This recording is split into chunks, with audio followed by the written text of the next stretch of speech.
we did our conspiracy theory episode last week, and what actually happened was, Taylor, what's the guy that we actually know that Flesh Simulator? Yeah. Flesh Simulator makes great videos, excellent content. We invited him on, and I'm not joking when I say this. The other guy with the tinfoil hat, whose conspiracy was so bad we cut it out of the video, none of us seem to know who he was or how he got there. And I know that sounds silly, especially to say about the conspiracy episode.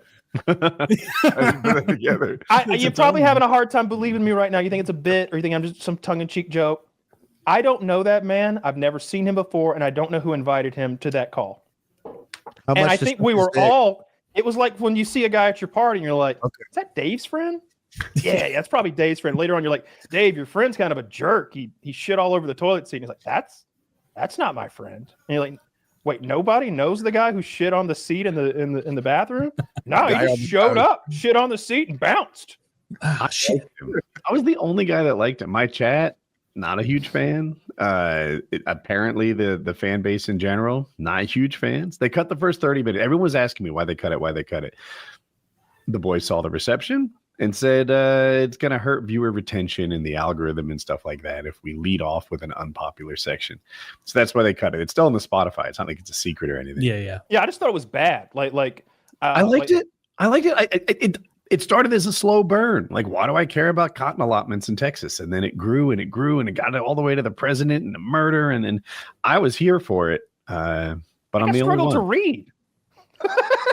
Reading was not like as easy as you make it out to be. Sometimes it's tough. Oh my God, he was like a third grader. He couldn't get through his paragraph. You got to pre-read those, dude. It was, look, it's not like any of us really knocked it out of the park with a grand slam or anything. I don't think any of them were quite as good as my Holocaust denial or Taylor's even Helen Keller shutdown.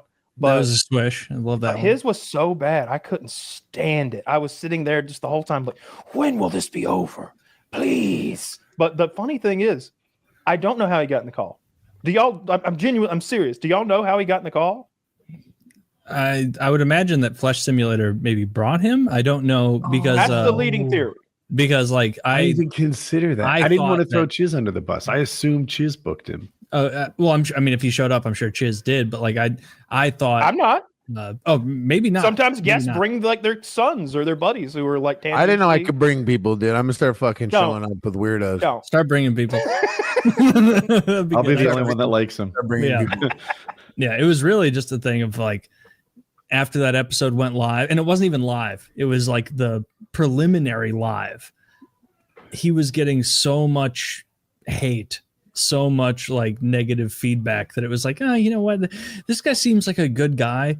Maybe let's not make it go live to where an even larger audience will be fucking with him and being mean to him. Can say mean things? Do you think they would? I doubt it. Do you think your audience would say fucked up stuff? These guys are conspiratorially minded. Can I just say, the highlight was Woody's hat, and I want to highlight that hat one more time. Woody, do you have the hat within arm's reach just so Harley could see it? Harley, of course, put on 10. We were like, I told the guys, I was like, let's do tinfoil caps for the conspiracy theory episode. That's always funny. Yo, dude, you should wear that to Shambhala. If I saw you at Shambhala with that hat on and that shirt, I'd be like, this guy gives the best head, I bet. This guy can make me nuts so fast. Right here, I bet. I would think he had drugs. You find that I think he's advertising that he's got like. It looks great. I literally had a tinfoil hat next to me that whole episode, and I wouldn't put it on. Your hat, Taylor. After this, don't even. I was humiliated. I was embarrassed. My tinfoil hat was absolute ass compared to Woody's, and so I just left it right there on the corner of my desk. Kyle's idea. Kyle's like, "Hey, I think we should show up with tinfoil hats," and I'm like, "All right, I'm on. Say less. I'll do it." And then I'm the only one that wore their tinfoil hats.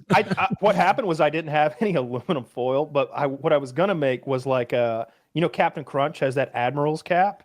Yeah, I found a TikTok for how to make one of those out of aluminum foil, but I feel like that would have paled in comparison to Queen Elizabeth over there. Was it a tinfoil yarmulke? No, it covered my whole head. It covered my whole thing.